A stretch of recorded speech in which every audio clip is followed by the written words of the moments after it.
For us, this is our forever home. And so we knew, okay, if we're going to do this, we want to do it well, and we want to do it well the first time. And working with the Corinthian team, they did such a good job of just caring for us and keeping us in the loop of what was going on. And the way they work is you pick out all the finishes and everything ahead of time, and then they start. So there's no surprises along the way. You already know, what you picked and what you chose. There's no pressure. So once they start the project, you can just kind of sit back, which I loved that. And it was so fun to see those walls fall down, and it just felt so much more open and just like, wow. I think specifically with Derek's accident, there's a lot of things in the house to make it accessible for someone in a wheelchair that we knew we just needed to get right.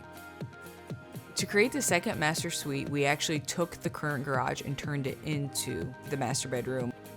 Corinthian hired those floors up so that there were no steps in the area in the home. And that was super important for us because one, there were steps into both sides of the house, so there was no accessible entrance. And then two, we definitely needed that accessible bathroom as well.